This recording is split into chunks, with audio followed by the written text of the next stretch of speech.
ยังกันบักน้อยๆนะมาถามหลวงพ่อบรรลุธรรมแล้วก็ยังศูนย์อยู่นะบ่ถ้าศูนย์แล้วฟ้าเมืองใส่พร้อมหมดแล้วสำหรับนี่ดิเพิ่นว่าตีแต่เน้นน้อยเพิ่นว่าบ่ว่าแต่เน้นน้อยล่ะเน้นใหญ่ก็ตีปุดแม่นเบิดปุดเน้นใหญ่ก็ถือคือกัน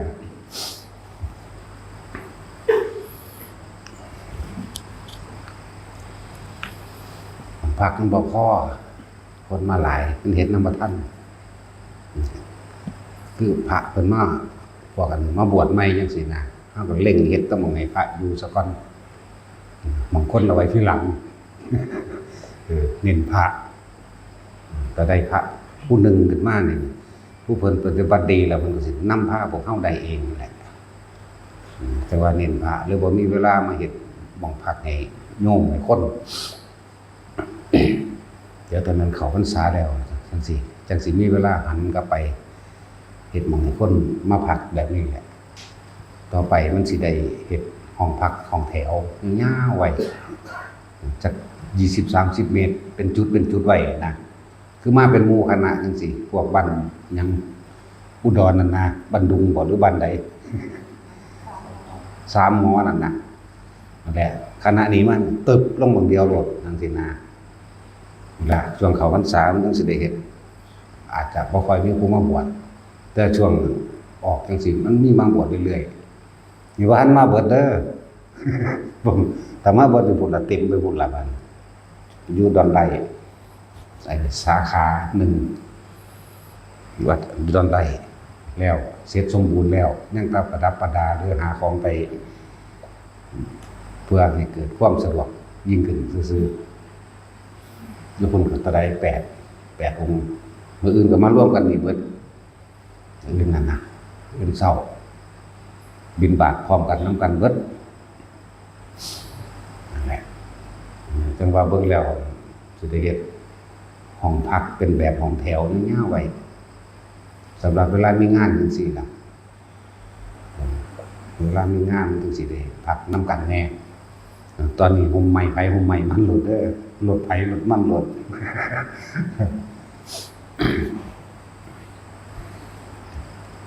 พอถึงปีหน้าดอกในปีนี้ก็แล้วดอกภาษาสำนีเนาะแต่วัดเขายังเฮ็ดปีเดียวนึงดอกยังแล้วเลยแล้วสมบูรณ์แบบทุกอย่างนั่นแหละพระกับดูแปลกล่ะ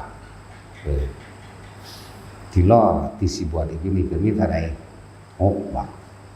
แต่ฮอดมื้อบวชก่อนสิยังเท่าใดว่าง่ายปานใดเด้การบวชแต่มันง่ายกว่าบวชบ่รู้ตัวปานนี้เนาะสู่เน้นนะโมก็บ่ได้เนาะนี่เห็นบ่อย่าว่ามันเน้นยังเหงานอนงกๆง่ายๆแต่ของยังบ่บวชมันบ่พอใหญ่นี่จะอย่าว่าเด้อเน้นมีแต่เหงานอนเจ้าบ่สู่เน้นเนาะถ้าเจ้าบ่บวชสั่นแล้วมันนี่เป็นมือสำคัญอยู่แล้วสำคัญที่สุดเริ่มจากแจ้งวันใหม่หมายถึงคำว่าวันใหม่ของพระพุทธเจ้าเฮานี่เพิ่นเอาแจ้งเห็นลายมือตะกี้มันบ่ทันมีนาฬิกา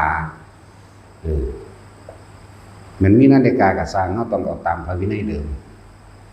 คำว่าวันใหม่นี่หมายถึงต้องเห็นลายมือจังออกบิณฑบาตได้นั่นแหละแจ้งวันใหม่นรกทั้งเบิดหยุดนรกเปรตสุรกายทั้งหลายหยุดการทรมานมูสัตว์เพราะมันเป็นมือสำคัญอย่างเดียวก็คือเป็นวันจุติจิตของพระพุทธเจ้าเฮาเริ่มจากแจ้งเห็นลายมือนรกการนี่หยุดบัดปล่อยให้พวกที่เคยเป็นมารดาบิดาแล่นหารับส่วนบุญจากลูกที่ทำบุญทำทานแล้วอุทิศส่วนกุศลให้ผู้เป็นแล้วจะบอกว่าบางอย่างเฮาได้ผิดพลาดลงไปแล้วการกระทำชาติเดียวสั้นๆการกระทำให้เพียงชาติเดียวสั้นๆอาจได้รับผลอกุศลกรรมอย่างเจ็บปวดแสบร้อนน่านนับอสงไขยมันไม่ธรรมดาเด้พวกเจ้าคิดว่าพวกเจ้าอายุยืนเทียบอายุเทวดามันข้าวเดียวนึงเด้สัมพศ80 ปี100 ปีเมื่อกี้นี้เธอไปไหนมาจังสิ สาวไปเก็บดอกไม้ตกใจซื่อๆเกิดเป็นคนมาได้ลูก2คนอายุ80ปีตายกลับไปเมื่อกี้เธอไปไหนมานี่คิดเบิ่งเอาเมื่อกี้พวกเฮากันว่าโดนบ่นานบ่มันบ่ได้โดนเด้แหละแต่ว่าการกระทำอันเกิดจากจิตเจตนาอันเกิดจากอารมณ์เฮานี่แหละมีคำว่ากรรมก็คือความคิดแล้วก็มีความรู้สึกบ่พอใจโกรธเกลียดหวังทำร้ายผู้อื่นให้เสียชีวิตทรัพย์สินเอาชนะนี่เอิ้นว่ากรรมแต่ว่าสิ่งใดที่บ่ได้เจตนาบ่ได้เอิ้นว่ากรรมเด้อเจตนาออกจากความรู้สึกของเฮาเลยนี่กรรมมันสำเร็จแล้วนี่เพิ่นว่าจึงว่าเจตนาหังภิกขเวดูก่อนภิกษุทั้งหลายขึ้นชื่อว่าเจตนาคือการตั้งใจที่จะกระทำขึ้นชื่อว่าเป็นกรรมได้สำเร็จแล้วลงสู่อารมณ์ความรู้สึกของเฮาแล้วฝังไว้แล้วบ่สูญหายไปไหนบ่สูญหายเด้เจ้าอย่าคิดว่ามันหายอย่าคิดว่ามันลืมเด้อมันบ่ลืมเด้มาแล้วก็คือเว้าเรื่องที่มาก็เว้าประจำนั่นล่ะว่าเนาะ ที่มาของพระโมคคัลลาช่วยมารดาพ้นนรกนะพระโมคคัลลากับภาษาลิบุตรเพิ่นเป็นต้นแบบต้นอย่างพวกเฮาได้ยินแต่ว่าพระโมคคัลลาดับไฟนรกเนาะแล้วก็เอามาเป็นคาถาเป่าน้ำร้อนลวกมัน เป่าอันนั้นมาเป่าปูดอยู่มันเศร้าเอาเองดับมันโดนอะไรก็ได้ พากันไปทองแจวเอาแต่คาถาพระโมคคัลลาดับไฟนรกพุ่นเด้เหโลโมคคัลลาโนรกตังโรหะกุมพีทิสวาปฏิอคิปฏิกัมมปฏิเพิ่นว่ามันขังซิมันบ่แม่นเด้นั่นน่ะเพิ่นบอกเหตุที่มาซื่อมันถ้าผู้เป่าเป็นถ้าผู้เฮ็ดเป็นเขาใส่กำลังฌานเด้อว่างจิตเป็นกลางให้ว่างๆแล้วก็ใส่ปัทมฌานวิตกหมายถึงการคิดนึกโดยความเมตตากรุณาแก่บุคคลที่เฮาสิเฮ็ดให้นั่นวิจารณ์กระทองสืบต่อโดยว่าหวังว่าให้ผู้นี้หายปิติต้องมีเป็นเครื่องยืนยันเด้อพวกสิใส่แนวนี้แต่ว่าเอาแค่เอาบทนำคือคาถานำซื่อๆเด้มันเศร้าด้วยกรรมรังจิตกำลังฌานอยู่เด้มันบ่ได้เศร้านำบทคาถาเด้บ่ได้กระทองได้ตัวเนาะภาษาในจังซี่บ่เรียนหนังสือบ่ได้อ่านบ่ออกก็ความจำมีอยู่นี่มันจะอ่านออกมันก็ท่องสวดมนต์ได้เบิดตัวมันจำได้ ลองน้ำมูกท่องได้เบิดตัวอย่าเฝ้านอนเด้อฟ้ามือได้นี่คนหลายปานนี้ อดเอาได้จักหน่อยพร้อมถึงได้เด้ลูกบักหานี่เด้ นั่นแหละ เป็นที่มาของคำว่าอุลัมพนสูตรว่าโดยพระสูตรพระศาสดาตรัสเว้าเทศเรื่องว่าพระโมคคัลลาช่วยมารดาพ้นนรกที่มามันบางพบเพิ่นระลึกถึงอายุไขของเพิ่นเองหมายถึงเพิ่นสิเข้าสู่ปรินิพพานแล้วพระโมคคัลลาระลึกเบิ่งแล้วแต่ว่ายังอันใดน้อที่บ่อาจสามารถที่เฮาบ่ทันได้ทำหน้าที่เต็มที่ระลึกไปก็ไปเห็นแม่ตกนรกแม่ในภพชาติพูนแต่สมัยพุทธเจ้าอนุมาทัสสียังตกนรกอยู่พวกเจ้าคิดเบิ่งดูมันโดนขนาดใดนั่นแหละแม่อีกภพชาตินึงอยู่ในคูตานรกกินของมูดของขูดของเน่าแม่อีกชาตินึงอยู่ในโลกนรกเย็นจนแตกคือน้ำแข็งแตกออกตายเจ็บปวดคือยังนั่นแหละทั้งสั้นครับภาษาลีบุตรก็คือกันเด้พระภิกษุ30 รูปเดินทางมาว่าสิเขามากราบพระพุทธเจ้าพอได้ไปเห็นแม่ภาษาลีบุตรอยู่ในระหว่างแม่น้ำโลหินีเขาเจ้าข้ามมาแล้วเปรตนั่งตนนั้นเขาไปกราบไหว้หมู่พระภิกษุ30 องค์นั้นบอกว่าพระคุณเจ้ารู้จักลูกผู้ข้าวรู้จักแม่รู้จักลูกผู้ข้าวบ่ว่าซั่นลูกผู้ข้าวชื่อว่าสารีบุตรว่าซั่นนางสารีบ่ทันได้ตายเด้ภิกษุเหล่านั้นว่าบ่แม่นอัตภาพนี้อัตภาพที่5ว่านั้นหมายถึงว่าเป็นแม่ในศาสตร์ที่5นี่ไล่ขึ้นหลังไปศาสตร์ที่5หิวอยากให้ลูกซอยเฮ็ดจังได๋ซั่นตอนนี้หิวแม่นบ่นอนลงเปรตใหญ่ตัวสูง82ร่างกายต้องรับความเจ็บปวดแสบร้อนอย่างหนักเพราะว่ากรรมเจ้าของเฮ็ดไว้นั่นแหละ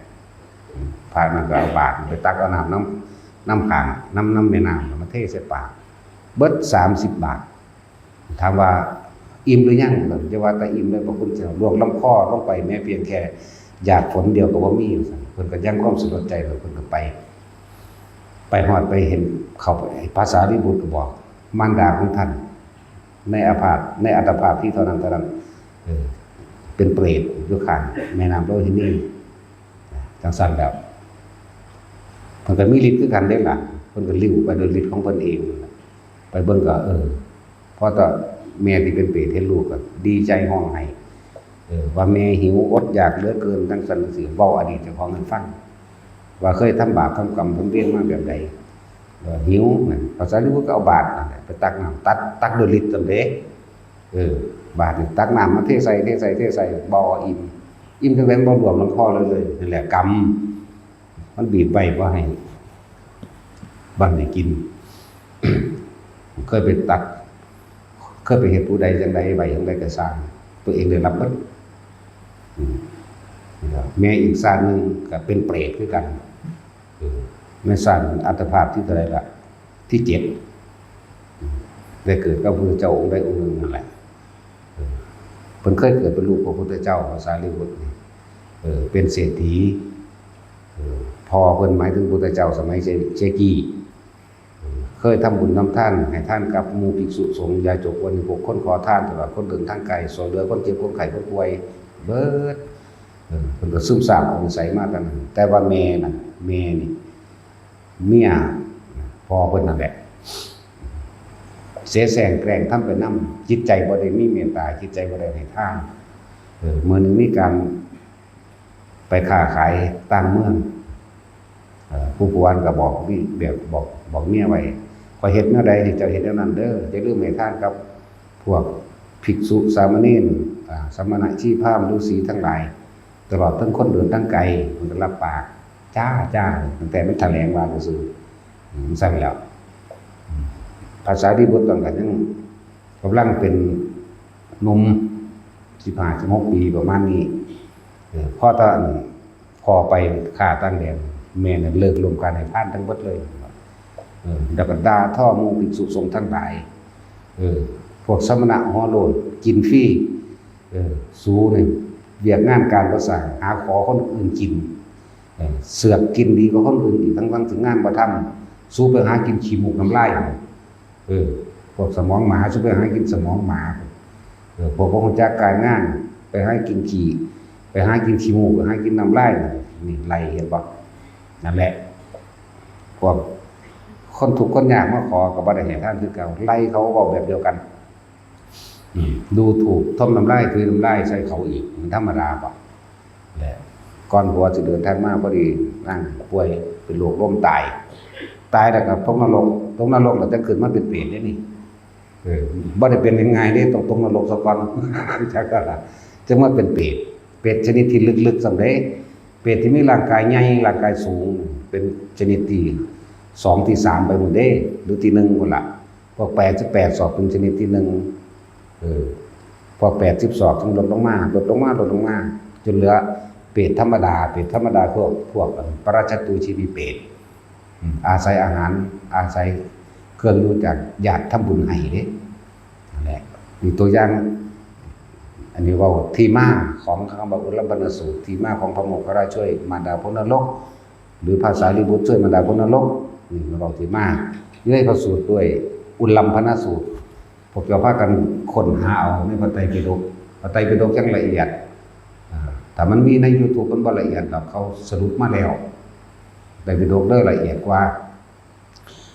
แล้วก็บุพพกันหสูตรมีเว้าเรื่องของภาษาลิบุตรนี่พอครั้งที่2มาถึงพระเจ้าแสดงเองครั้งที่3ต่อเนื่องจากเปรตวัตถุในวรรกันที่3จากบนวรรกันที่4ก็มีลืมละยังละอยู่ในเปรตวัตถุนั่นแหละมันจะต่อเนื่องกันเอาเองไปหาคนเอาเองนั่นแหละที่มาแถวนี้เว้าย้อนกลับไปเรื่องของพระโมคคัลลากับแม่ในศาสนาเคยเกิดแต่ว่าพระโมคคัลลาเป็นคนมีศรัทธาในพุทธศาสนากับพุทธเจ้าองค์หนึ่ง ได้ยินได้ฟังธรรมแล้วเกิดความศรัทธาตั้งมั่นปรารถนาความเป็นภาษาวก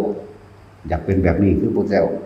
คือพระภิกษุองค์นี้เด้กับปรารถนากับภาษาลิบุตรเกิดน้ำกันตลอดก็เลยไปส่วนหมู่ส่วนพวกแต่ว่าพยายามชักจูงชักนำแม่ให้เขาวัดให้ฟังธรรมผมบอกนั้นได้กระสางด่าก็พระพุทธเจ้าคือเก่าบ่จักแนวเทศแล้วมันก็เลยเอาแบบไม้ไผ่ดำไม้ไผ่ไม่เขียนคำวันนะโมตัสสะภะคะวะโตอะระหะโตสัมมาสัมพุทธัสสะเขียนรอบไม้ไผ่ไว้เพื่ออยากให้แม่อ่านเพื่ออยากให้แม่จำ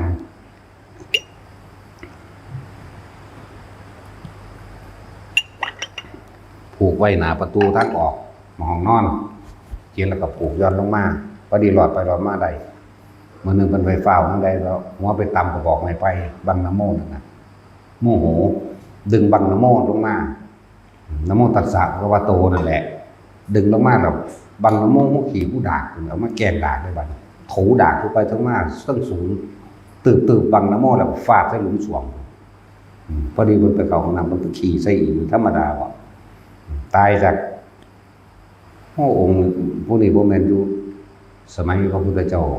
ปทุมมุตระเพิ่นว่ามันบ่ธรรมดาเด้เป็นอสงไขยได้นี่อันตกอยู่เดียวนี่กว่าสิได้มาเป็นเปรตอันนี้ยังมันบ่แม่นเป็นเปรตยังนั่นเอาคือแต่ว่าเป็นคูตนรกฐานนรกส้วมเรื่องคูตะคูดนะมูดคูดนั่นแหละแล้วไกลขนาดนี้เจ้าพ่อปทุมล่ะเด้อแล้วสั้นๆแล้วแต่เฮ็ดผิดไปแล้วตกนรกแล้วนรกตัวนักสุดด้วยความประมาทพระพุทธเจ้าเบาลงเด้อันคูตะนรกเบาแล้วเด้นี่มาตัวเบาแล้วเด้นี่พระโมคคัลลามันทรงญาณมันเพิ่นไปหาไปเบิ่งแบบนำไปซอยแม่สิพยายามเอาแม่ออกจากนรกหลุมมูดหลุมพูดอันนี้แม่ก็บอกว่าลูกเอ้ยพอดีแหละนี่ยังจื้อได้เสยอยู่บนธรรมดาเด้นี่บุญคุณแม่ก็ว่ายังจื้อลูกได้เด้แม่อยู่สุขสบายดีแล้วลงมาอยู่กับแม่ซะป่ะลูกสิไปซอยไปจากนรกได้มันก็ยังความสลดใจที่ซอยนั้นก็ซอยบ่ได้แล้วความเห็นมันผิดล่ะนั่นแหละนี่แม่อีกศาสตร์นึงจนแม่ภาษาลิบุตรก็ยังว่ามาเห็นได้แม่พระโมคคัลลาอีกศาสตร์นึงเคยรวมกันไปเผากุฏิพระพเจตกอยู่ในมหาเวทีกระทักเดือนนั้นเลยเป็นอสงไขยเลยเคยสักจูงจากส่วนคนอื่นพอตัวเองเป็นต้นคิดพระพเจกเป็นอยู่หัวหน้าของง่ายว่าอยู่ป่าหัวหน้าแต่ว่าทางคนเดินทางพาหน้าคนไปเพิ่นบ่พอใจไปไล่พระพเจกนี้แล้วเพิ่นก็บ่หนี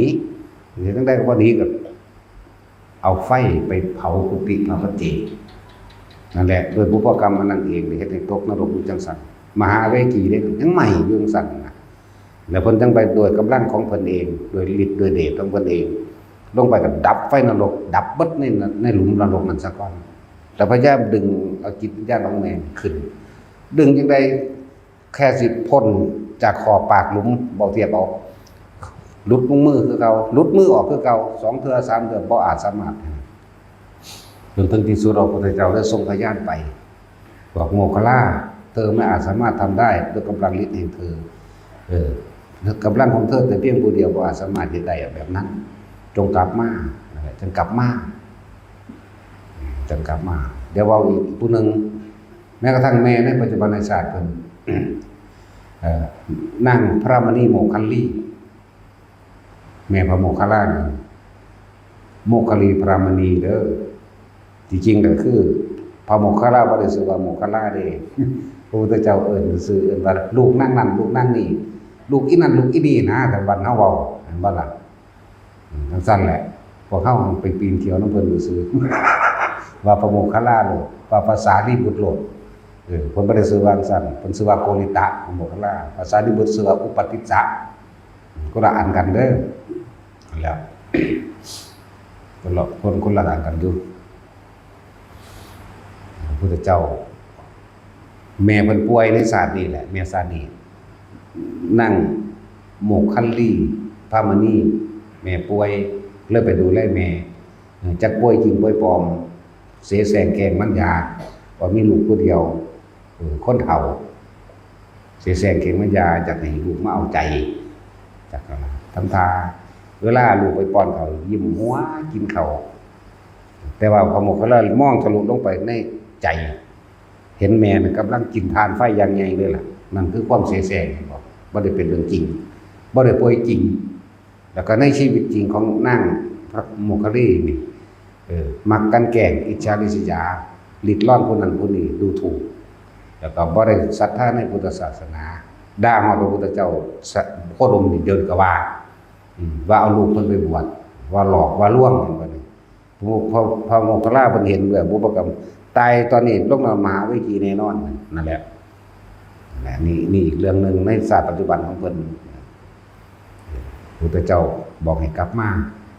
พระสารีบุตรก็กลับมาเหมือนกันพระสารีบุตรก็ซอยแม่ใน2แต่ว่าในธรรมบทมันมีอยู่2แม่เพิ่นนั่นน่ะนั่นแหละพุทธเจ้ามาบอกโมคคัลลาให้กลับมาซะฟังว่าด้วยกำลังของเธอเองบ่อาจสามารถสิทำสิ่งใดได้ฉะนั้นเธอจะต้องเตรียมการอาหารข้าวหวานอย่างละร้อยก็ว่าไปก็สิได้ตัวอุปถากคนใหญ่ก็รอเนาะทั้งภาษาลิบุตรก็ฟังนำกันนั่นแหละในวันมหาปรารณาจุติจิตแห่งพระพุทธเจ้า15ค่ำเดือน7มหาปรารณาหมายถึงพระพุทธเจ้าปรารณาตนเองเพื่อที่จะมาเปิดหมายถึงเอาวิชามาเปิดให้ดวงตาของโลกได้เกิดขึ้นหมายวิชาทั้งนี้แหละเรียกว่ามหาปรารณาจุติจิตแห่งพระโพธิสัตว์เจ้าสู่พระคันของพุทธมารดาในวันนั้นเธอต้องอาศัยกำลังของพุทธาธิฐานหรือพุทธบารมีตลอดทั้งกำลังของหมู่สงฆ์เท่านั้นจึงจะสามารถช่วยมารดาของเธอให้พ้นจากนรกได้นั่นแหละในวัน15ค่ำเดือน7ดูก่อนโมคคัลลาเธอจึงเตรียมอาหารข้าวหวานอย่างละร้อยตลอดทั้งบริการต่างๆหรือปัจจัยทั้ง4อาหารยาละสาโลเครื่องนุ่งห่มตลอดทั้งที่อยู่อาศัยและเครื่องอำนวยความสะดวกใดๆเท่าที่หาได้จงเตรียมวันเอาไว้เถิดแล้วนิมนต์พระมาในทิศทั้ง10หมายถึงมาในที่ต่างๆเข้ามาทิศทั้ง10ก็ดีต้องอาศัยกำลังของหมู่สงฆ์เท่านั้นที่จะส่งอุทิศส่วนบุญส่วนกุศลของเธอนี่ช่วยมารดาของเธอพ้นออกจากนรกนี้ได้และบ่ได้แม่นแค่ชาตินี้ชาติเดียวเลยบุกถ้าเธอช่วยแล้วมารดาของเธอนี่จะพ้นใน7ชั่วโคตรมาถึง7ศาสตร์นั่นแหละมาถึง7ศาสตร์พอแต่ได้คำแนะนำจังซั่นแล้วเพราะว่ามันก็ไกลมือแล้วเข้าใจบ่ล่ะไกลมือ15ค่ำเดือน7แล้วในอาทิตย์หนึ่งนั่นแหละในอาทิตย์หนึ่งมันใกล้แล้วผมก็เลยไปหาปรารถนาเพิ่นปรารถนาคือผู้ที่อุทิศตนว่าถ้าพระพุทธเจ้าต้องการหยังให้บอกข้าน้อยเด้อนะนั่นแหละมันมีแต่เศรษฐีแต่เก่าคนพุ่นเนาะอุปถากแม่นางวิสาขาแน่พระเจ้าปัสเสนแน่พระเจ้าพิมพิสารแน่พระเจ้าอุเทนแน่โอ้ยหลายกระดอกหลายพระเจ้ากระดอกตลอดทั้งเศรษฐีทั้งเก่าองค์นี้นั่นแหละนั่งเขมาแน่นั่นแหละอาณาปินทิกะเศรษฐีแน่พวกนั้นเอาปานใดได้แล้วเพิ่นได้พระเจ้าพิมพิสารเป็นผู้สร้างกุฏิสีหลังให้พระโมคคัลลาพระเจ้าประเสนเป็นผู้สร้างกุฏิสีหลังให้พระสารีบุตรส่วนนางต่างๆกันนำอาหารข้าวหวานต่างๆตลอดทั้งเครื่องใส่เครื่องใส่เครื่องซอยทุกอย่างแหละเครื่องอำนวยความสะดวกอย่างต่างๆถวายแก่พระโมคคัลลาและพระสารีบุตรเพราะว่าเพิ่นเป็นต้นแรกในการกระทำนี้เมื่อถึงวันนั้นแล้วเมื่อถึงวัน15ค่ำเดือน7ตอนนั้นพระพุทธเจ้าท่านตายเนาะก็ยังมีชีวิตอยู่มันก็น้อมถวายกุฏิสีหลังนี่ของพระโมคคัลลาสีพระสารีบุตรสีนี่แด่หมู่สงฆ์ขอภิกษุสงฆ์จงรับภิกษุสงฆ์ก็สาธุคือรับแล้วบ่หาตัญญังไปจับเข้าใจบ่บ่ได้ย่างไปจับบ่ได้เอาได้ฝ่ายผูกยาวๆมากคือคนสมือนี่เด้ แล้วกุฏิวิหารนี้ได้เป็นของข้าพเจ้าแล้วข้าพเจ้าขอถวายต่อหมู่สงฆ์นี่เห็นบ่ล่ะขอภิกษุสงฆ์จงรับนี่ก็สาธุซื่อๆนี่ล่ะแล้วตลอดทั้งอาหารและข้าวหวานถวายแด่หมู่ภิกษุสงฆ์มีผู้เจ้าเป็นประธานตอนนั้นต่อมาก็คือ พุทธเจ้าแสดงธรรมแสดงด้วยอนุปุพิกถาคำว่าอนุปุพิกถาแสดงธรรมโดยลำดับจากน้อยไปหามากโดยเรื่องของทานอานิสงส์แห่งทานเรื่องของศีลอานิสงส์แห่งศีลแล้วก็เรื่องของภาวนาอานิสงส์ของภาวนาแล้วก็เรื่องของปัญญาว่าด้วยอริยสัจสี่ปฏิจจสมุปบาทนี่แหละเป็นที่มาที่พวกเข้าสิเฮ็ดในมืออื่นพระเจ้าแสดงธรรมบัดนี้พวกเข้าก็อาศัยเป็นกระบอกเสียงแทนพระเจ้าเอาทุกคนสวดใดก็สวดไปน้ำกันเลยบ่ว่าพระบ่ว่าคนสวดน้ำกันตั้งใจไผตั้งใจมั่น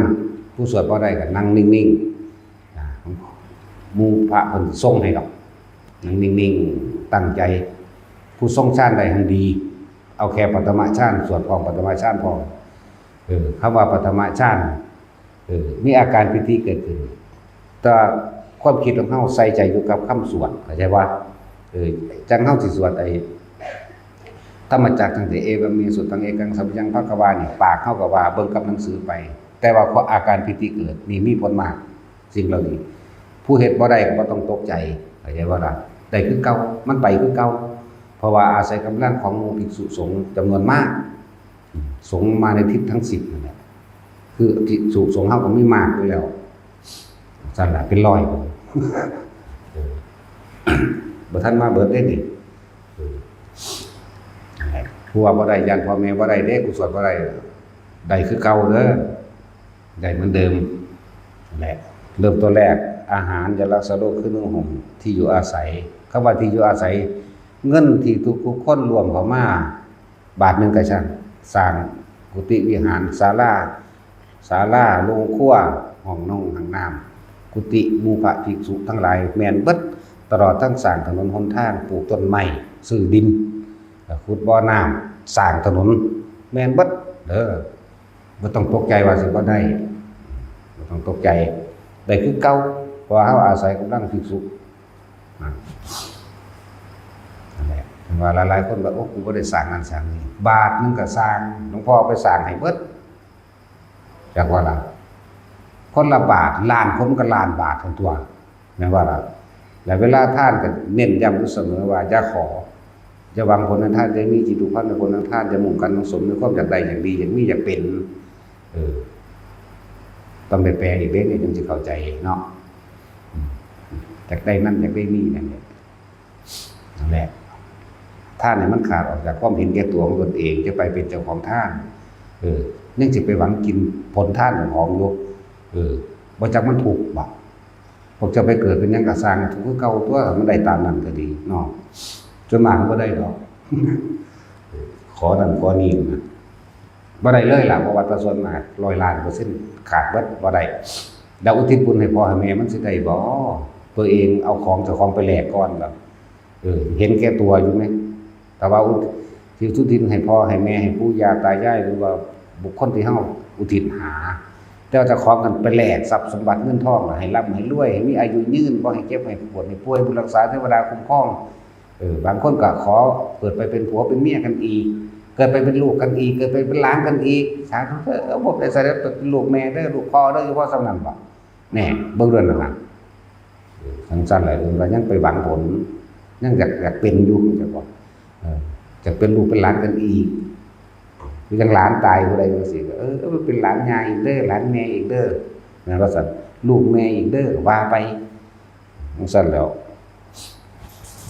บัดสิอุทิศบุญไปได้ติขอล่ะบ่ไปเด้ตัณหาคืออย่างเหนียวมันดึงข้างหลังเอาไว้แล้วผูกไว้กับใจของเจ้าของเองเพราะแห้งแต่ในความรู้สึกนี่แล้วมันบ่ขาดแล้วถึงว่าท่านบ่ให้หวังผลพูดถึงคนตะกี้ถ้าว่าฟังหลวงพ่อนี่เว้าเนี่ยบ่เข้าใจดอกนาแม่นบ่ตะกี้บัดนี้พวกนั้นมีแต่สอนขอเอาเด้ออยากได้หยังขอหาแม่มึงบอกมันจังได๋สิได้มีแต่ทำงานเอาตัวแม่นว่าล่ะพอได้แล้วเด้ เออมันก็จะได้คือกันดีมันเฮ็ดขอรอคาแลไปขายให้พวกเจ้าเนาะเอานี่ไปอธิษฐานเอาเด้อบูชาเท่านั้นบูชาเท่านี้แต่ของใครอยากได้มันสิอยากให้ผู้ใดอื่นได้ลืมก็เจ้าของก็เฮ็ดเอาเองตัวมันบ่ได้มันบ่แม่นแต่มันได้มันก็ทับแต่ของตายไว้แล้วล่ะไว้ก็ดีบ่มาอยู่พวกสมือนี้ดอกที่ขอมาเนี่ยมันลืมล่ะมันหลายโพดเนาะนั่นแหละแต่ว่าเฮาเน้นย้ำตอกย้ำลงไปให้ตัวแทนคุณมารดาบิดาเด้อให้มันถึงให้มันได้จริงๆที่พวกเฮาเคยทำบุญทำทานนั่นนี่แจกเข้าหาพ่อหาแม่ปู่ย่าตายายแต่กี้มันบ่ได้พูดมันเริ่มเมาตั้งมือไปเอิ้นคนมางานมาล่ะเริ่มเถียงกันตั้งแต่ออกเงินลูกกับลูกก็ดีแต่แม่นได้พ่อแม่พวกนั้นมีลูกอยู่10คนเถียงกันอยู่ว่าสั่นมึงได้มุ่นหลายก็กูมึงได้แต่ว่าปั่นงัวปั่นควายมึงได้ควายลูกติดว่าเด้เนาะกูได้ทีเดียวสวัสดิ์กูสิได้เถียงกันย่านเจ้าของออกเงินหลายมึงได้มุ่นหลายก็กูมึงได้เฮือนกูได้แต่สวนกูไปถางเอาถางกระสร้างแล้วมึงได้หลายกว่าคือเก่าแหน่เอากันอยู่หั่นเลยเริ่มต้นแรกแล้วผมตัวละซอยจะตกลงกันได้เอ้ามึงเท่านั้นคำเท่านี้คำจังเฮ็ดบุญเนาะเริ่มหาเหล่าหาหยังมาแจกยายกันกินแล้วบัดนี้เอาหยังนั่นนี่เฮาเอาควาย2ตัวหมูมันตื่นบ่เนาะยันบ่พอคนกินแหน่บางทีคิดขามันเมาแต่ที่แรกแล้วล่ะแต่เหล้าที่แรกแล้ว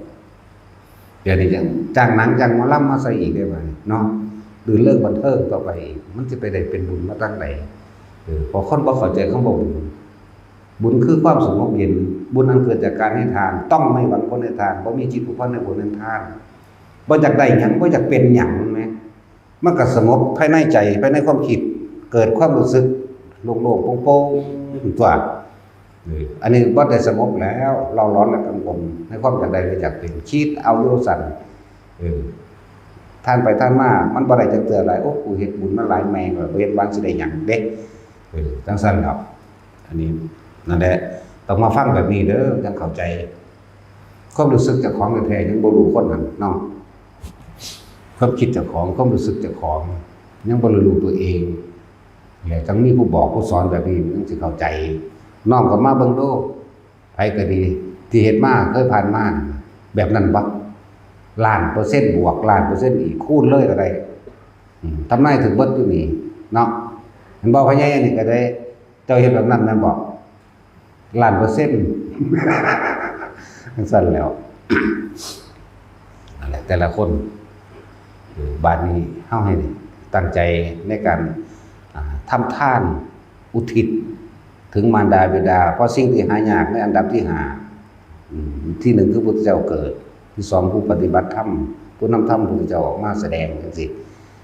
อันที่5ก็คือบุคคลผู้มีความกตัญญู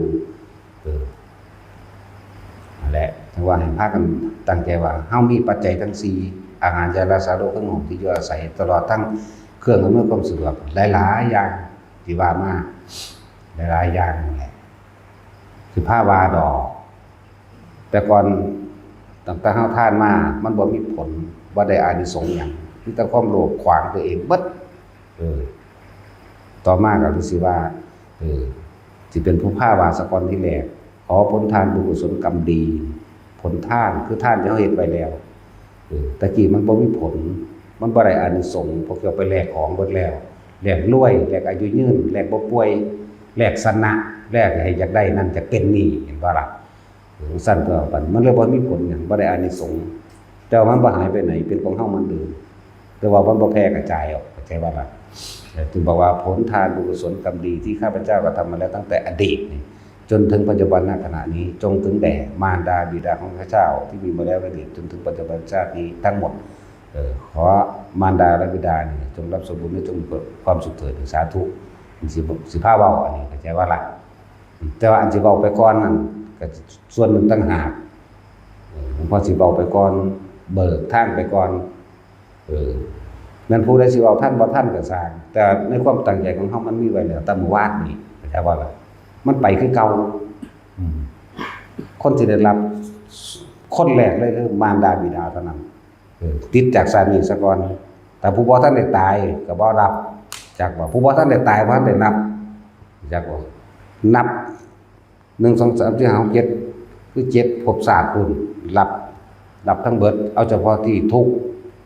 เอาเฉพาะที่ในอันนรกเปรตแม้กระทั่งเดรัจฉาน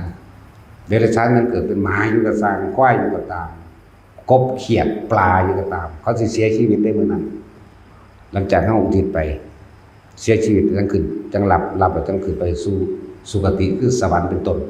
อันนี้ก็ขึ้นอยู่กับเวรกรรมของเขานำว่าจะสวรรค์ชั้นสูงหรือชั้นต่ำกับเรื่องของเขาต่างหากแต่ว่าพ้นเข้าใจบ่ล่ะง่วยมันพ้นจากหม่องมันทุกข์ได้แล้วก็เอาตัวเนาะแล้ว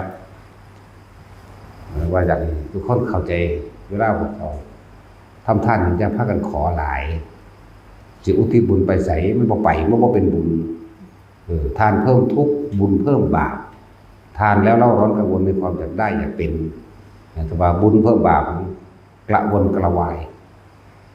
บัดนี้ที่พวกเข้าไปเฮ็ดอันแจกข้าวหาพ่อหาแม่น่ะทางภาคกลางว่าทำบุญอุทิศหานะหรือทำบุญ100 วันมั่งพวกคนจีนก็ว่าอีกเหมือนกันแต่มันของท่านก็บ่บริสุทธิ์ไปขามาจังซี่เนาะไปมีเหล้าเขามาปนกับขาดเบิดแล้วบ่ได้หยังนะแถมสามีมหรสพคบงานหรือเลิกเงินเทิงอีกมี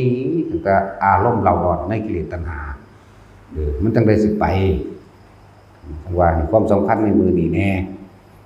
ซึ่งมันมีในพุทธประวัติอยู่แล้วเด้แต่มันบ่มีผู้ใดพาเฮ็ดจักว่าล่ะมีวัดเฮาวัดเดียวเนี่ยในโลกตอนนี้ในโลกตอนนี้มีวัดเฮาวัดเดียวพาเฮ็ดเลยคนแล้วคนอีกเพื่อสิเอาพระสูตรมายืนยันบ่อยากให้คนมาขวางมาบาปแล้วแต่ว่าพวกเขาจะฮู้ก็ไปค้นเอาเองตัวในพระไตรปิฎก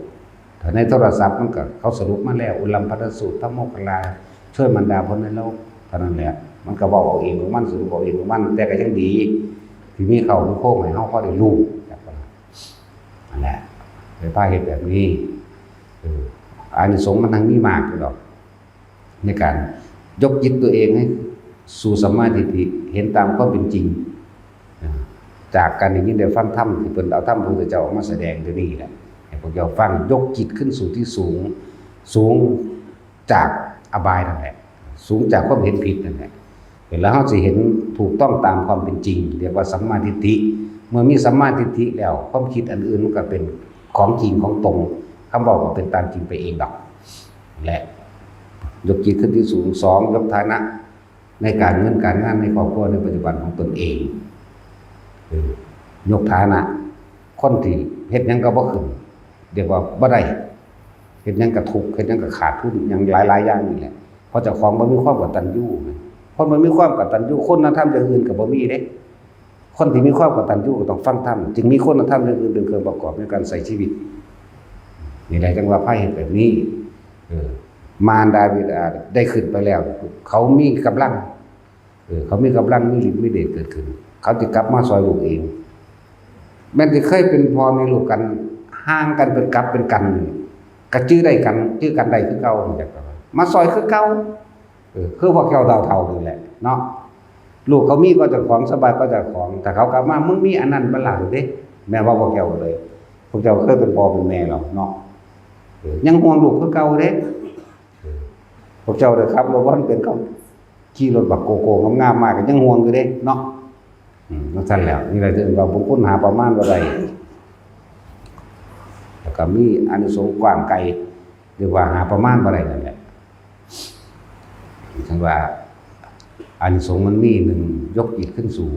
ความเห็นผิดไปสู่สัมมาทิฏฐิเป็นความเห็นถูกต้องเลิศว่ายกจิตขึ้นสู่ที่สูง2ฐานะการเงินการงานของตัวเองก็จะถูกหนุนขึ้นเพราะบุญคุณของมารดาบิดากลับมาช่วยเราเหมือนเดิมคุณธรรมเฮาเริ่มมีเห็นบ่นี่บัดนี้หาเงินหาทองเมื่อไหร่ก็เริ่มเป็นคนมีสติ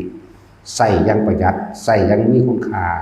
ตะกี้สุรุ่ยสุร่ายกินเหล้าเมายาคิดแต่ว่าแต่ของหาได้มันสั่นแล้วอย่างอื่นอานิสงส์มันมี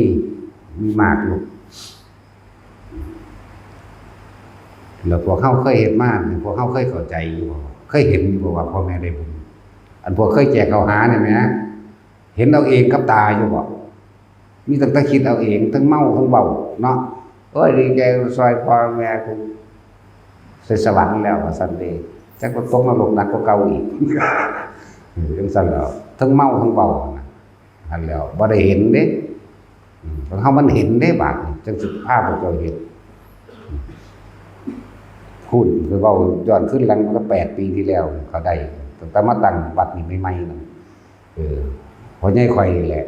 บอกพ่อใหญ่นวลมันไม่ใหญ่อ้วนมันนั่นไม่ใหญ่โม่มันนั่นมันอ่อนไม่ใหญ่บูตัวเมื่อเฮามาใหญ่เบาพ่อใหญ่มิ่งตัวมาเอานำเขาเคยเป็นพ่อเป็นแม่เขาใช่บ่ล่ะตะกี้อยู่กุฏิน้อยอยู่มองหันเป็นคนมากคักๆสิว่าย่างลงไปกอดดีใจหลายเห็นบ่นี่โอ้ยจะกอดพ่อพุ่นว่าบวชแล้วบวชก็กอดได้ตัวขนาดนั้นแล้วพ่อใหญ่นวลแม่พ่อไม่ใหญ่นางเดี๋ยวนี้แหละแล้วเป็นโตคนตัวมานั่นแล้วที่ว่านั่นแหละคือเขาจะเคยเป็นพ่อเป็นแม่มาก่อนพูนขึ้นหลังก็8 ปีคุณได้เบามานี่บ่มีพยานบุคคลนั่งจะพูดถามมีนั่งอยู่หั่นแหละนั่งมีสีลูกเขาเจ้าเขาเป็นลูกคือกันบ่แม่นลูกนึกซานี่ก็เป็นหลานเพิ่นเห็นบ่ล่ะว่ามันลูกซานี่ก็เป็นหลานแต่ว่าเป็นลูกนึกซาอื่นจังซี่แล้วขึ้นมาเป็น7พุ่นเด้ล่ะนั่นแหละนี่เว้าขึ้นหลัง8 ปีหลังจากนั้นไหลมาเรื่อยๆเฮาเฮ็ดมาสู่ปีมามันเท่าใดแล้วปีละ7เนาะ8 7เป็นเท่าใดตาจุ้ยต้องสู่คุ้มบ่ได้ปริญญาหูขิวดาบสู่ป .4 บ่ได้เองถามปั๊บตอบปั๊บนั่นสิปริญญาหูขี่อย่างว่านึงถามยังบ่ได้จักอย่างนี่จังใดเด้อัตเครื่องคิเลสมาซอยพวกนี้บ่มีสมอง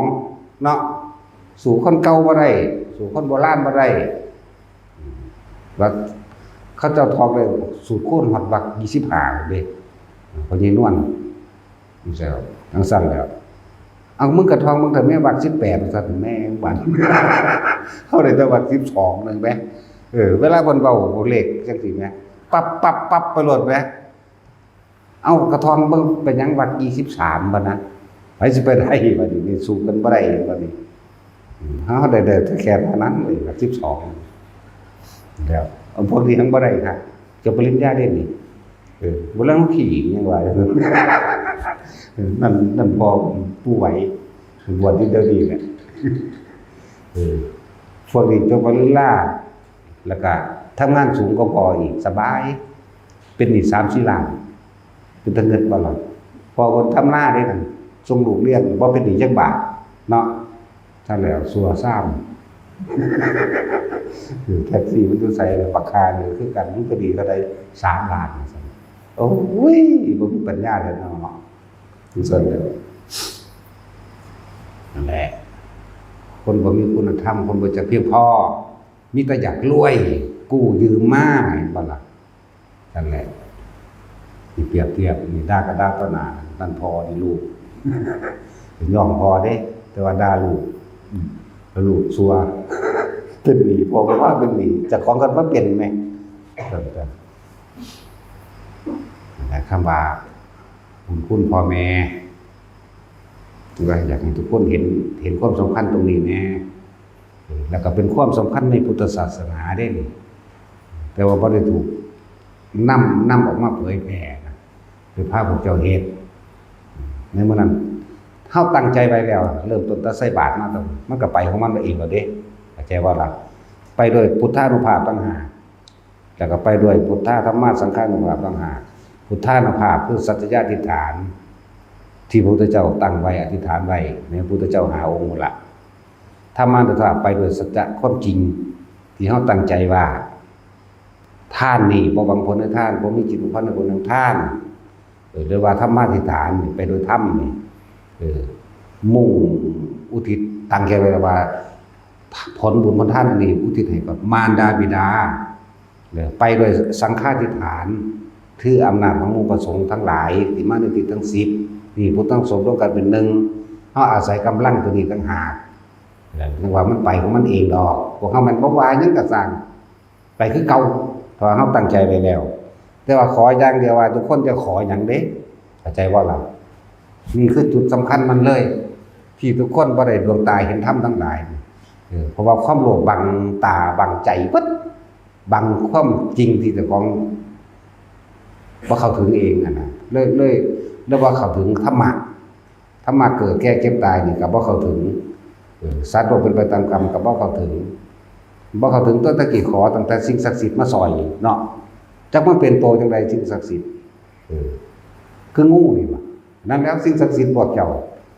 พญานาคว่าเด้เนาะศักดิ์สิทธิ์หาแมงภาษานาคภาษางูซื่อคือมันรักษาคือพากันเขียนจนเป็นตำราไว้เนาะนาค7ตนนาค12ตนรักษาพระธาตุพนมว่าซั่นมันปล่อยให้ลมหาแมงหยังแม่นบ่ล่ะมันคือบ่พากันสุกไว้ปล่อยให้หญ้าให้ยุ่งขึ้นหกเหงื่อเฮ็ดหยังสมัยตะกี้ก็ดีเนาะมันคือบ่พากันเสียหญ้าออกแม่นบ่ล่ะเวลาคนเขาไปรักของในวัดพระธาตุมันคือบ่พากันจับไว้นายตำรวจไปจับเห็นอย่างนี่ซ้ำนี่ก็คิดบ่ออกปัญญาอ่อนเนาะสั่นแล้ว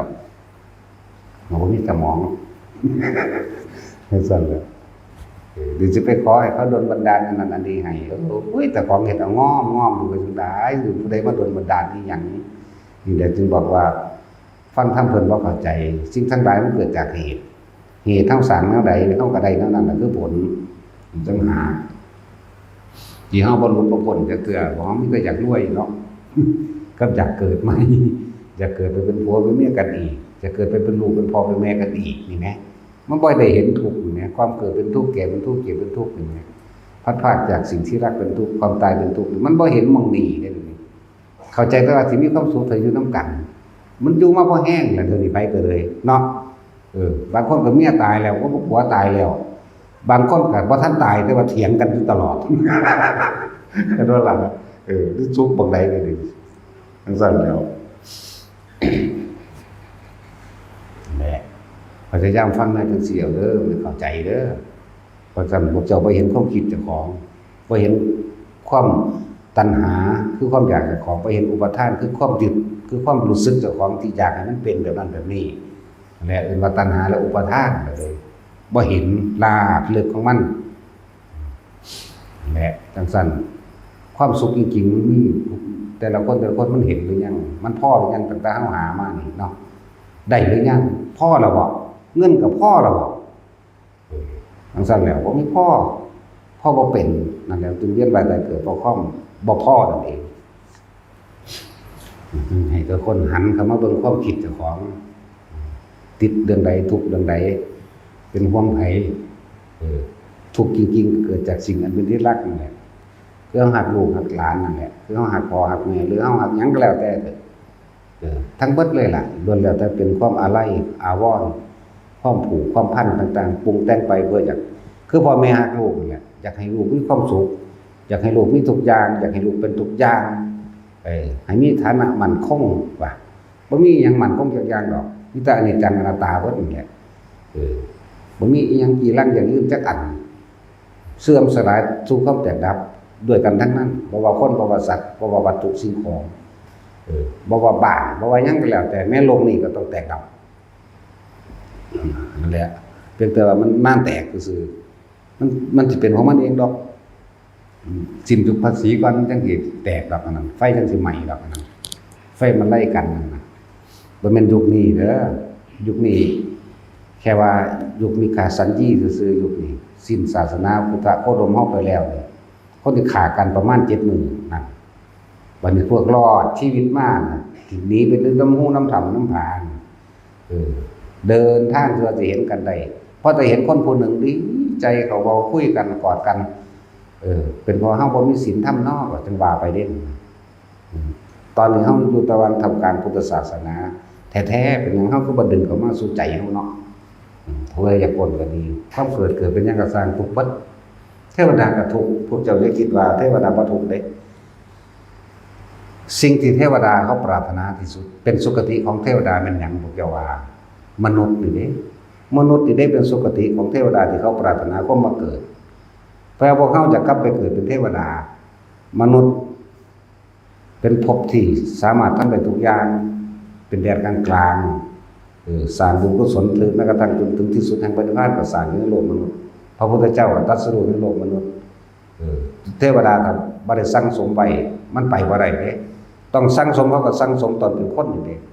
คือพวกเฮาเป็นคนเดียวนี้แหละแต่ว่ามันบ่ถึงนิพพานก็ไปเป็นเทวดาไปเป็นพรหมเห็นบ่ล่ะจังซั่นแหล้วแต่ว่าพวกเทวดาทั้งหลายที่บ่ได้สั่งสมสุตตะคือคำสอนของพระพุทธเจ้าฝังไว้ในจิตในใจบ่ได้มีการเริ่มต้นเอาไว้แล้วส่วนมากตายแล้วลงนรกเด้อตะกี้คนทำบุญทำทานก็ทำอยู่ไปสวรรค์ก็มีอยู่แต่ว่าบ่ได้ยินอริยสัจสี่บ่ได้ฟังธรรมของพระพุทธเจ้าบ่คงจะคำว่าอนิจจังทุกขังอนัตตาและเวลา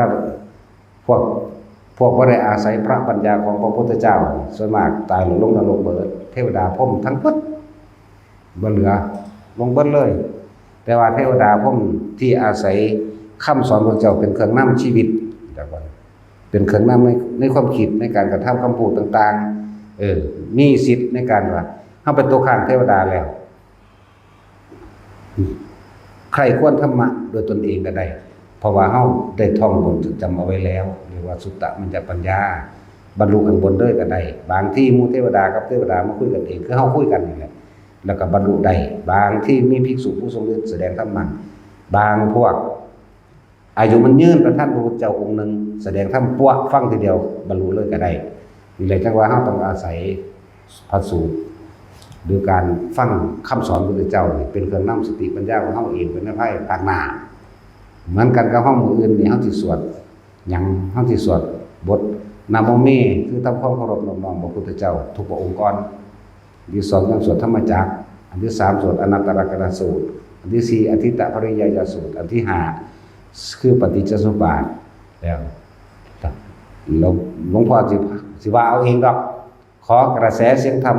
อันเป็นคำสั่งสอนแห่งองค์สมเด็จพระสัมมาสัมพุทธเจ้านี่จึงดังก้องกังวานไปสู่มารดาบิดาของท่านทั้งหลาย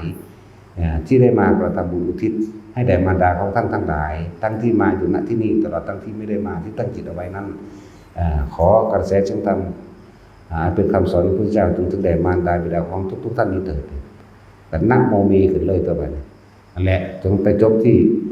อวิชชาปัญญาสังขารไปจบของหันนี่แหละตัวนี้สิเป็นเครื่องน้อมนำทั้งปัญญาทั้งสติทั้งปัญญานำพาชีวิตของมารดาและบิดาของพวกเฮาเองมันจือมันหลาบจำเลยผู้ตกนรกเขาใช้ว่านี่บ่ฟังกันลองเบิ่งแม้มันตกเองจังซั่นแล้วฟังเด้แต่ถ้าพลาดไปแล้วจะคิดว่ามันจือบ่ได้จือได้เบิดพวกที่ตกนรกนั่นน่ะฮู้ได้ว่าเจ้าของเฮ็ดหยังจังตกบ่แม่นว่าบ่ฮู้แม้นสัตว์เดรัจฉานก็ฮู้เด้สัตว์เดรัจฉานก็มีความคิดเด้อย่าว่าบ่มีเด้แต่บ่มีมันจะฟังความคนได้บ่คือเฮาไถนาตะกี้เนาะเฮ้ยมันก็ฮู้ตัวว่าคือไปซ้ายและขวามันก็ฮู้ตัวแหน่เป็นจังสิบ่มีผู้ใดว่ามันบ่มีเด้อมันเครียดแค้นเป็นคือกันคือหมานี่ก็ตีมันไล่มันก็เวียนกัดเจ้าคือเก่านั่นมีบ่ล่ะนั่นแล้วผู้ใดว่าบ่มีบางคนว่าบ่มีความคิดว่าซั่นเป็นหยังมันสิบ่มีว่าซั่นคือจำคำคนได้บ่มันฟังภาษาคนรู้เรื่องว่าสร้างบ่สร้างมาสมัยตะกี้เอาไปลบอยู่นั่นน่ะเพียงแค่กระซิบใส่หูมันตายน้ำกันน้ำหมอเอ้ยเสียวเอ้ยจังซี่อุ้ยมันหึงเหิมบ่ยังนี่ตัวเพื่อนเอ๋ยเราจะตายร่วมกันนะนี่อุ้ยธรรมดาบ่นั่นแหละสร้างก็ตามมาก็ตามกอดคอมันกระซิบใส่หูมันโลดเราคือเพื่อนตายซึ่งกันและนะเพื่อนเอ๋ยนี่บ่อุ้ยมันธรรมดามันห่าวใส่ว่าซั่นจังซั่นแล้วบัดนี้พวกเฮาเลี้ยงหมาเนี่ยเซมันก็ไปกันเนาะเป็นว่าซั่นรู้ว่าซั่นอันนี้ตอบคำถามกับลูกบอกให้มันแจ้งกับพวกคนว่าสัตว์ไม่มีความคิดซื่อๆกับอะไรมีหรือสิบ่มีแต่บ่มีความคิดในตำรามาได้ทางใดมุค้างข่าวฟังธรรมของภิกษุสงฆ์ทำวัดนี่หั่นเนาะฟังธรรมเรื่องอายตนะธรรมเรื่องอธิตตปริยายสูตรคักๆนั่นแหละจักว่าล่ะค่าข้าว500ตัวนั้นเคลื่อนไปในเสียเสียงธรรมปีนปล่อยจากฟ้าจากธรรมลงหัวหมู่ลูกตายจำไปเกิดเป็นเทวดาก่อนเมื่อศาสนาของพระพุทธเจ้าโคดมกลับมาเกิดได้บวชเป็นภิกษุพุทธเจ้าแสดงอธิตตปริยายสูตรบรรลุอรหันต์เบิด นั่นก็มันทั้งสั้นแล้วเมนทิกะเทวดานั่นก็ดีเทวดาโกก็ฟังธรรมพุทธเจ้าฟังธรรมที่พระสงฆ์เพิ่นไปทุดงค์เพิ่นก็ทำวัดยามมื้อแลงเพิ่นก็ทำวัดกบตัวนั้นก็ขึ้นมาฟังซุมื้อคนเลี้ยงงัวมาเห็นพอดีค้อนตีหัวปัวตายซ้ำแต่ว่าด้วยกระแสเสียงธรรมนี่เห็นติดเข้าไปในหูในใจรู้สึกเย็นวาบทีเดียวแล้วไปเกิดอยู่สวรรค์สันดาวดึงเสยแน่สั่นตัวอย่างตมาโคสกะเทพบุตรบ่ได้ฟังแต่ว่าเห็นพระปัจเจกตายด้วยความรักและเคารพพระปัจเจกก็ไปเกิดสวรรค์เสยเนี่ยนี่ก็ยังสั่นตัวมันยังสิบ่มีนั่นแหละแก้พวกกันบ่จักภาษาสัตว์ก่อนเป็นยังสิเว้าบ่รู้เรื่องแล้วเรียกว่าสัตว์มันมีความคิดนี่มันมีบ่มีแต่สังเสริฐะนี่มันต้องแยกเป็นระดับจะมาเว้าร่วมไงแยกว่าสังเสริฐะบ่มีอันนี้สัตว์บางชนิดไม่มีสัญญาจังว่าล่ะบ่มีสั่นแล้วคือสังเสริฐะนั่นเองบ่มีพวกเฮาบ่จักหรอกสิคร้านอธิบายอยู่ฟังไปเรื่อยๆเอาสังเสริฐะบ่มีเด้อพวกนี้มีแต่เนื้อหนังไว้รับร้อนรับหนาวบอกรับเจ็บรับปวดพวกนี้กับคำถามยังอีกล่ะที่ว่าอุทิศบุญให้แด่พ่อเลี้ยงแม่เลี้ยงก็ว่าได้เด้อก็ต้องเคยเป็นพ่อแม่กันมาก่อนในอดีตศาสตร์ทั้งนั้นแหละมันจะมาเป็นพ่อเลี้ยงแม่เลี้ยงกันเหมือนเดิมสำหรับคนที่เลี้ยงอย่างดีเด้บ่แม่นสำหรับคนที่เอามาฆ่าอันนี้เป็นศัตรูกันเป็นผู้อาฆาตกันดอกกันทั้งสั้นจะมีอย่างอีกดอกที่ว่าเขาถามมามันยังปุ๊บลืมละถ้ามันคิดออกแท็กซี่บ่มาบ่อ่านนะมันอยู่พุ่นติแต่เขาถามยังมันมาแนวใดดอกลืมแล้วแต่ว่าเน้นเฮาจุดหมายมื้ออื่นเฮาท่านยังก็สร้างเด้ออย่าขอจักบ่มันสิตัดผลที่ส่งไปหาพ่อหาแม่ยังเห็นแก่ตัวอยู่อย่าขอเด็ดขาดท่านซื่อๆโลดบ่หวังผลในท่านบ่มีจิตผูกพันในผลในท่านบ่ได้ปลูกการสังสมในความอยากได้อยากดีอยากมีอยากเป็นใดๆทั้งสิ้นแม้ท่านลักษณะนี้ท่านจนเกิดความไม่ชินไปในพานใดฟังดีๆเด้อจิตเฮาบ่มีที่ตั้งไว้ตั้งในความอยากได้บ้านแบบนั้นอยากได้รถแบบนี้หรืออยากจะเป็นยังจะเป็นผัวเป็นเมียกันอีกจะเป็นพ่อเป็นแม่เป็นลูกกันอีกนี่ว่าบ่หวังผลบ่มีจิตพันในผลจิตจึงบ่มีที่ตั้งบ่ได้ไปตั้งที่จุดหมายไว้ในความอยากได้และอยากเป็นท่านเลยเป็นอุเบกขาเรื่อยนี่ประกอบประดับกับการได้ฟังธรรมแบบนี้พร้อมมันบ่มีหม่องตั้งมันบ่มีความหวังมันบ่อยากเป็นหยังมันบ่อยากได้หยังวางจิตเป็นกลางท่านซื่อๆแล้วไปเลยตลอดพวกนี้ตายแล้วไปสู่พรหมโลกจักว่าล่ะมันว่างเป็นอุเบกขาแล้วสู่พรหมโลกตายจากพรหมโลกแล้วขึ้นสุทธาวาสอนาคามีเลยจากอนาคามีเดี๋ยวไปนิพพานเลยได้พวกนี้จักว่าล่ะนั่นแหละท่านถึงนิพพานได้ท่านแบบนี้แต่ว่า2หลอก3หลอกอยู่หลอกที่1ท่านบ่หวังหลอกที่2สู่พรหมโลกในพรหมกายิกาหลอกต่อไปก็คือสู่สุทธาวาสนี่แล้วก็เข้าสู่นิพพานได้นี่ท่านที่มันมีผลมากมันมีแบบนี้นั่นแหละจึงบอกว่าให้พากันหวังอีหยังแล้วก็พยายามตั้งใจตอบแทนคุณมารดาและบิดามันสิยกจิตเฮาขึ้นสู่ที่สูงอันดับ1และก็ยกฐานะในชีวิตครอบครัวขึ้นมาอันดับ2อันนี้เป็นของผลภายใดจักว่าแต่ว่าจุดหมายตรงเฮาพยายาม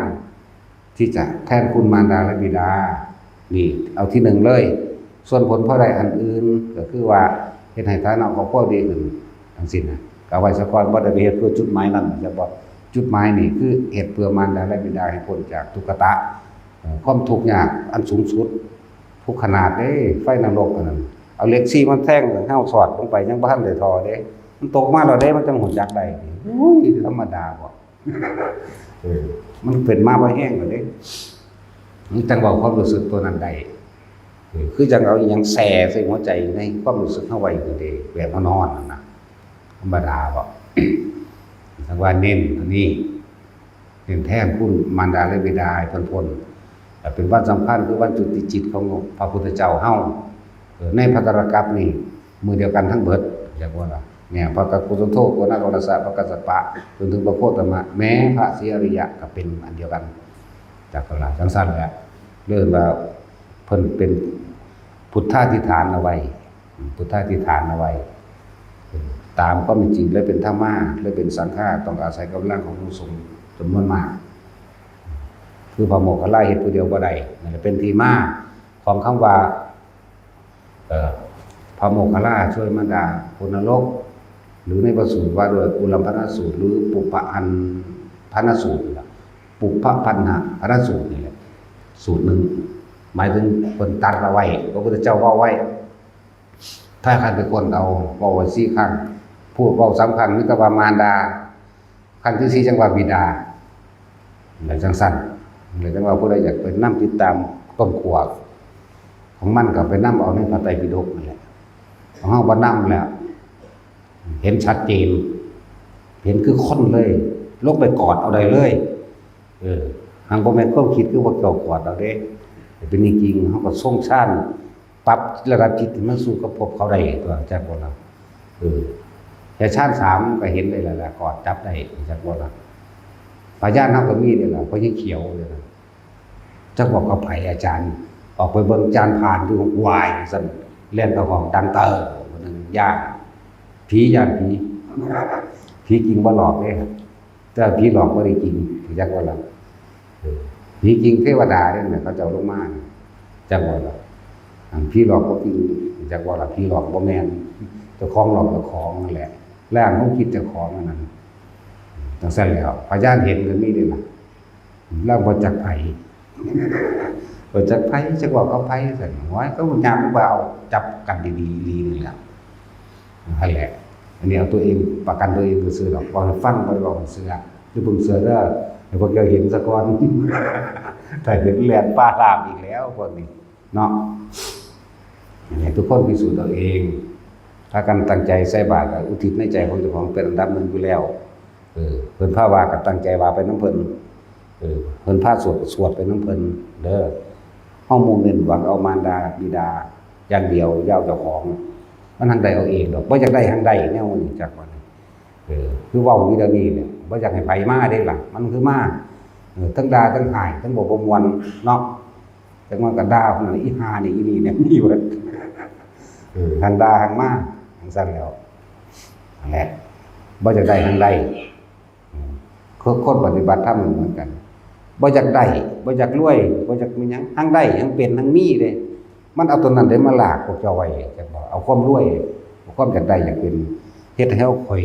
จักบ่ผู้คนภาวนามาดีๆเอาแบบมันเป็นภาวนาเห็นเลขครั้งที่1ไม่ซื้อครั้งที่2ไม่ซื้อครั้งที่3ซื้อถูกอยู่ครั้งที่4ก็ถูกอยู่ครั้งที่5กวาดเรียบคืนเลยศูนย์ได้บาดนี่หรือบางพวกตั้งตัวเป็นอาจารย์ได้จังซั่นเอาแบบมาเลยเป็นคนติดตัวไปเลยจักบ่มึงพูดโกหกบ่อยๆความน่าเชื่อถือก็หายไป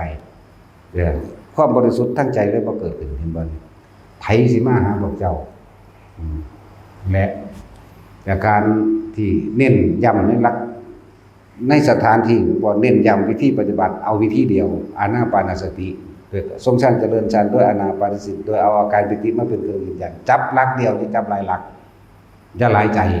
มันบ่เป็นเอกะมันบ่เป็นหนึ่งอารมณ์บ่เป็นหนึ่งอารมณ์บ่ตั้งมั่นจิตบ่ตั้งมั่นบ่เป็นสมาธิอย่างนี้จากฐานแต่ผู้ใดฝึกไปแล้วก็เข้าใจงั้นผู้ใดฟังดูหนักฐานที่ตั้งแห่งจิตก็เอาความรู้สึกไว้นี่อยู่นี่แหละอยู่นี่อย่างนี้จากหลักแม้นพบครูบาอาจารย์แล้วก็จะหนีจากครูบาอาจารย์เอาผู้เดียวนั่นแหละจักบ่ล่ะแต่มันถูกต้องตามธรรมเด้ล่ะเพิ่นสอนอริยสัจ4เพิ่นสอนเรื่องพานิพพานเพิ่นเด้จังไปตามนั้นถ้าสอนให้ขอหนีโลดสอนให้ซื้อเลขก็หนีโลดสอนให้สร้างนาคสร้างผีสร้างนั่นก็หนีอย่าไปพวกนั้นน่ะพวกต่ำจักว่าล่ะอบายภพอบายภูมิเบิดเป็นคนที่ดีๆสิไปอยากเกิดไปเป็นงูนี่แหมเนาะหรือแม้กระทั่งการขอจากสิ่งศักดิ์สิทธิ์จังซี่ก็เศร้าบ่ถูกบ่เป็นไปตามความจริงบ่เป็น ยิ่งพวกเดรัจฉานวิชาเนี่ยโอ้ยแต่มันมีจริงมาใส่คุณเถินก็ยังบอกอยู่เนาะเฮาเว้าท้าทายอยู่สิตลอดมันใส่ด่าคุณยังว่าอยู่มันซั่นแล้วคือเราด่าพญานาคพญาเนศก็ด่าอยู่จังซี่เฮาก็เข้าใจว่าด่าเนาะจริงๆทำความเห็นนี่พวกเจ้าเห็นตรงว่ามันบ่แม่นมันบ่จริงมันบ่ใช่มันบ่เสกสรรดลบันดาลยังไงเฮาได้มันบ่มีด่าดอกเขารู้หน้าในเฮานี่ด่าคนให้มีสติขึ้นมาระลึกถึงความจริงอันด่าน่ะเดี๋ยวก็ส่วนตัดสินต้มกินมันนาคสิงพุ่นกลุ่มต้มของเขาอันถาดพนมตัวนักตัดสินเขาบ่ทันได้ใส่เกล็ดเบิดใส่แต่เครื่องโตด้วยซั่นหูพอดีหลอกหนังไว้เฮาตัดสินแล้วต้มแมงกินน้าเป็นวายถ้ามันมีมันก็สูญใส่เฮานั่นตัวเนาะซั่นแล้วหลายมันบ่เป็นว่าให้เลิกงมงายกับสิ่งทั้งหลายเหล่านี้เพราะว่าเฮาอยากได้อยากดีอยากมีอยากเป็นเลยหาขอจากสิ่งนั้นสิ่งนี้แล้วบ่เป็นตัวของตนเองหรือฟังธรรมพุทธเจ้าบ่เข้าใจเข้าใจว่านี่ได้บ่รู้จักวิธีทางการทำตนเองให้พ้นจากความเวียนว่ายตายเกิดค่าที่ไปอาศัยผู้อื่นให้เฮ็ดให้ของรวยเอาเต็มๆบ่รวยปานใดก็สร้างเถอะเจ้าซื้อความป่วยบ่ได้ดอกซื้อความป่วยบ่ได้ซื้อความชราภาพต่างๆบ่ได้ซื้อความเจ็บบ่ได้แล้วก็ซื้อความตายบ่ได้แม้นักวิทยาศาสตร์ที่มันว่าเก่งๆมันคือบ่เฮ็ดเครื่องป้องกันแก่ป้องกันเจ็บป้องกันป่วยและป้องกันตายนี่มันตายบ่ได้บ่เก่งเลยเนาะจังซั่นแล้วพวกรุ่นใหม่ๆใส่น้ำคนตายบ่นั่นแหละเนาะเขาวางทฤษฎีไว้ให้นักเฮ็ดเขามีแต่กฎอิทธิปัญญาตาบ่ตั้งแต่ที่เขามาเฮ็ดฝรั่งเอิ้นบุคคลสัมพันธภาพจังซั่นแล้วตั้งแต่เอาของพระพุทธเจ้านี่แหละไปเฮ็ดกันนะเว้าเรื่องผมคนเหลือบฟันหนังเรื่องเว้าเรื่องบอดี้โกบบอดี้การ์ดบอดี้กายก็สร้างเว้านำพระพุทธเจ้าปึ๊ดแม่ว่าล่ะสรีระร่างกายสั่นกระดูกวิทนีแขววิทนีเว้านำพระพุทธเจ้าหั่นได้คิดเป็นหาแม่นบ่เนาะ เรื่องธาตุนั้นธาตุนี้โอ้ยพระพุทธเจ้ารู้หลายกว่านั้นอีกนานาธาตุญาณะรู้จักวัดด้วยทุกสัพพธาตุอีกสื่อที่พวกเขาว่าได้ตั้งขึ้นมาพระพุทธเจ้ารู้ล่วงหน้าไปเบิดแล้วแต่ว่ามันบ่เป็นไปโดยความพ้นจากการเวียนว่ายตายเกิดเพิ่นเลยบ่นำมาเว้าบ่สอนเป็นหยังสิบ่ฮู้มันฮู้เบิดแล้วแหละ เป็นหยังก็เป็นไปตายเด้อไว้ก็ดีรวยก็รวยไปตาย ทุกข์ก็ทุกข์ไปตายนั่นแหละจักว่าล่ะแต่เฮาฟังธรรมะเข้าใจแล้วสุขกับทุกข์บ่ได้ขึ้นอยู่กับฐานะว่ารวยหรือจนเด้อยู่กับการวางจิตอยู่กับการวางจิตเด้อแต่ว่าธรรมะพุทธเจ้าเท่านั้นสิแก้ได้โลกแก้โลกบ่ได้เด้อตัณหาแก้ตัณหาบ่ได้ต้องพูดออกจากตัณหาแล้วมาแนะนำให้จึงจักได้วิธีการแก้ออกจากความเกิดความแก่ความเจ็บและความตายนั่นแหละแต่ว่าสิแนะนำอยู่ตลอดนี่พวกเจ้ามาฝึกเอาเด้อผู้ใดท่านเป็นก็ดีฝึกการทรงฌานเจริญฌานฝึกให้มันมีวิหารธรรมแห่งตนเลื่อนแห่งใจอย่าแต่ความรู้สึกไปอยู่กับคนที่รักมันโอ้ยเป็นห่วงจังซั่นสิคนที่เกลียดสูญจากให้เขาตายมันเนาะสาปแช่งเขามันนั่นคือกำลังทำลายตัวเองล้วนๆเด้คิดเบิ่งดีๆเวลาใดก็สั่งที่เฮาโกรธเกลียดแค้นวันทำลายให้บุคคลผู้นั้นเสียหายชีวิตทรัพย์สินเวลานั้นความรู้สึกของเฮากำลังถูกทำลายโดยตัวเองเด้เวลานั้นเรากำลังทำร้ายตัวเองอย่างคาดไม่ถึงถ้าตัวเองตายหัวใจวายตอนนั้นลงนรกเลยเด้นั่นน่ะผู้ใดพาลงมันบ่มีผู้พาเด้เจ้าของได้เป็นผู้พาเจ้าของเองฉะนั้นต้องเป็นผู้นำตนเองเด้ออาศัยธรรมะเพิ่นนี่แหละธรรมะพุทธเจ้ามันเป็นเครื่องนำตัวเองออกมานำตนเองบัดนี้จังซั่นบ่มีสิ่งศักดิ์สิทธิ์ใดในโลกนี้ในโลกใดก็สร้างมาเสกสรรดลบันดาลให้ผู้ใดสมหวังได้บ่มีทางบ่มีว่าก็บ่แม่นบ่เป็นจริงไสยศาสตร์ก็บ่มีจริงถ้ามันมีจริงเขาว่าสร้างจรวดดอกเขาว่าสร้างระเบิดเขาสร้างปืนดอกครับกับพวกไสยศาสตร์เท่านั้นแหละเนาะจมมุมมั่มขึ้นมันสักตายโลกพัฒนาที่บ่ดีเหมือนกันเนาะจังซั่นแล้วแต่มันมีนั่นน่ะเว้าอยู่นี่เว้าท้าทายมาตลอดเลยแต่มีมันก็มาใส่เฮากันตัวมันเสือกว่าเฮามีซั่นเนาะแต่ว่าเฮามีกูบ่ใส่เอาดอกน่าได้เอาต่อถึงพอสำนี้ไปก็ดี พูดไปใส่เอา กษัตริย์ซาอุเพิ่นจังรวยเนาะแต่มันมีแน่จังซั่นแหละแต่มันบ่มีมีแต่คนโง่ทั้งนั้นคนนอนหลับราชศาสตร์เป็นเรื่องของคนปัญญาอ่อนบ่หรือบ่มีปัญญาเลยบ่ว่าตาอ่อนเนาะทึบเรียกว่าน่ะบ่มีดำมืดพวกนั้นคือพวกเกี่ยวไปเบิ่งน้ำหมอดูหมอเดาเด้อหมอนั่นหมอนี่มีแต่ผู้ทุกข์เนาะพวกรุ่นเฒ่าๆยังเห็นพวกรุ่นพ่อตายแล้วบ่ตายนี่ยังเห็นนั่นแหละให้ลบล้างออกให้ถือเอาพระธรรมเท่านั้นเด้อถือเอาเฉพาะธรรมคำสอนที่พระพุทธเจ้านำออกมาแสดงอยู่เดี๋ยวนี้แหละบ่แม่นธรรมหลวงพ่อนี่เป็นธรรมของพระพุทธเจ้าเป็นความจริงของเพิ่นแล้วก็ใครควรตามความเป็นจริงก็เอาประสบการณ์จริงในชีวิตจริงของเจ้าของเองเป็นเครื่องชี้วัดเจ้าของเองกับคำสอนกับพระธรรมแต่เห็นตามความเป็นจริงแล้วอีกบ่โดนมานานเมื่อสัมมาทิฏฐิเกิดขึ้นแล้วมันบ่โดนดอกไปนิพพานนั่นแล้วบ่มีผู้ใดมาละสุขละทุกข์ให้ไผได้นอกจากตนเองเด้อตนเองล้วนๆผู้อื่นเฮ็ดให้บ่ได้บุคคลผู้หนึ่งถึงความบริสุทธิ์แล้วจะทำให้บุคคลอีกผู้หนึ่งได้ความบริสุทธิ์ได้โดยเป็นอันไม่มีบ่มีนั่นแหละแล้วก็รักได้ที่จะเสมอโดยรับตนเป็นไม่มีเหมือนกันแต่หากเจ้าของก็นำตนเองสู่ธรรมะศึกษาธรรมฝึกหัดธรรมปฏิบัติธรรมเฮาสิได้ความจริงเมื่อรักตัวเองเป็นแล้วทำตัวเองเห็นทางพ้นทุกข์ได้แล้วก็นำผู้อื่นกระจายความรักอันเกิดจากตนก่อนเป็นเมตตาแล้วแผ่กระจายสู่คนใกล้ชิดพ่อแม่บอกผัวเมียบอกถ้าผัวถ้าเมียมันบ่ฟังกันกับป๋าแมงโดดเข้าใจว่าล่ะจะไปหาตกนรกบกใหม่นำกันอีกนะอีหยังก็เลยเนาะป๋าโลดถ้าอันผัวคัดเมียมาวัดฟังธรรมมาปฏิบัติธรรมแต่ผัวคัดป๋ามันเลยแต่เมียคัดเมียขวางป๋ามันโลดใหญ่มาจะเห็นกันตัวไม่ว่าสัตว์ปัดพ่อกับแม่เลี้ยงมากระแทนคือบ่แค่เนาะไปแค่หาแม่แบบซาโบซาเมียหาไม่ก็ได้ตัวเป็นว่าสัตว์